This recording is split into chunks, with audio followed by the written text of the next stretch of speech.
Bonjour à tous, je suis à Paris et je suis au Petit Palais, eh oui, parce que le Grand Palais, lui, il est en rénovation dans le cadre des Jeux Olympiques, parce que ça va accueillir des épreuves olympiques, le Grand Palais. Et donc là, au Petit Palais, pour aller voir l'exposition sur Sarah Bernhardt. Et sur une de mes précédentes vidéos, on a vu sa tombe quand je suis allé au Père-Lachaise, donc je vous mettrai le lien en description.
Voilà, on a quitté l'exposition consacrée à Sarah Bernhardt au Petit Palais. Et maintenant, je vais aller me diriger vers Jean du Thierry. Et voilà. Donc, là, il y a plein de zones de travaux en ce moment parce qu'ils sont en train de tout aménager dans le cadre des Jeux Olympiques, tout autour, sur les Champs-Élysées. Donc, revenons un petit peu sur Sarah Bernhardt, donc, qui est née en 1844, fille légitime. Parce que sa mère n'aimait pas de son père, après ce que j'ai compris. Et puis donc elle est morte en 1923, donc ça fait 100 ans qu'elle est décédée. Elle est enterrée au Père-Lachaise, comme je vous ai dit précédemment. Difficile de faire des commentaires quand on a des gens qui ne savent pas conduire. Voilà. C'est comme ça. Et donc très bien, et on apprend beaucoup de choses. Bah, déjà c'était une fille, bon elle ne savait pas trop ce qu'elle voulait faire. Sa mère l'a fait revenir à Paris parce qu'elle a vécu en Bretagne, et puis donc avant d'être après Versailles et ensuite sur Paris, et ensuite elle est devenue courtisane, mais elle s'est affiliée à une bonne personne qui a dit va faire du théâtre, et elle a eu des débuts difficiles, mais après elle a réussi. C'est devenu la grande star du théâtre français du 19e siècle. Et quand il y a eu le cinéma, bah après elle a aussi devenu une grande star. Elle aurait pu avoir, c'était dommage parce que les Oscars ça c'est que 1929, mais je pense que si les Oscars étaient plus tôt, elle aurait eu l'Oscar de la meilleure actrice. Honnêtement, franchement, je vous le dis. Donc ça c'est ça, mais elle est aussi une femme donc, de théâtre, mais elle a fait la sculpture aussi. Très amie avec les artistes contemporains de son époque, et aussi femme d'affaires parce qu'elle a dirigé des théâtres. Dont le théâtre Sarah Bernhardt, qui est le théâtre du Châtelet, je crois qu'il est le théâtre de la ville. Bon, j'ai un peu de mal à comprendre, mais en tout cas, voilà, c'est vraiment une femme de son temps, quoi. Et pour vous dire, sa mort, ça a failli faire des funérailles nationales, un peu comme Victor Hugo, pour vous dire. Bon, maintenant, je me dirige vers le jardin des Tuileries. Préparation du 14 juillet et l'hôtel de la Marine, qui est visitable.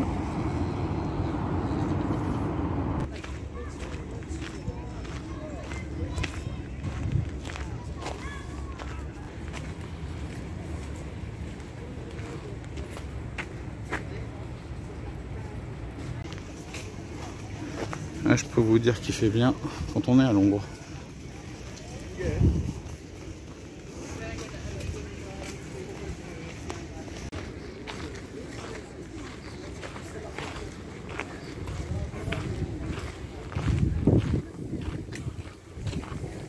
Et au fond, ouais, le Louvre.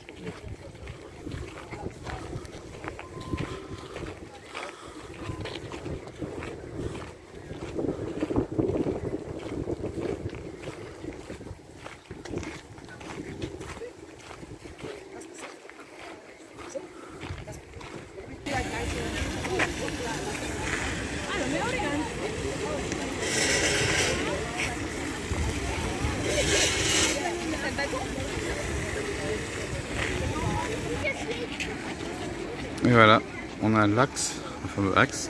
Donc là, je peux pas zoomer, je vais zoomer un petit peu, mais on voit l'obélisque, l'Arc de Triomphe et au fond la Défense. Donc l'axe royal. Voilà. L'obélisque, au fond vous voyez l'Arc de Triomphe et tout au fond la Défense. C'est pas facile, hein?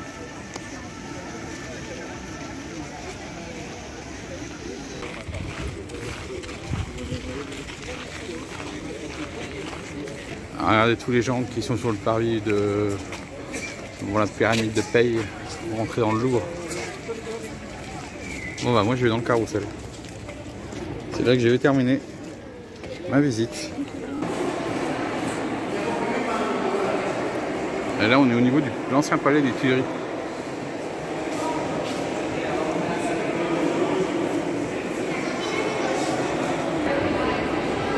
Bon, difficile de voir ce qui a marqué dans les phrases. Donc là on est dans l'enceinte. Hein, donc on a la zone où il y a ce qu'on appelle les palais des Tuileries qui est juste là, et après on a le palais du Louvre. Donc moi j'espère que ce petit balade vous a plu. Entre le petit palais et le palais du Louvre. Moi et puis ces égyptiens sur Sarah Bernard, vraiment ce qui fut sa grande star de l'époque, son époque. Et puis moi je vous dis ciao et à la prochaine.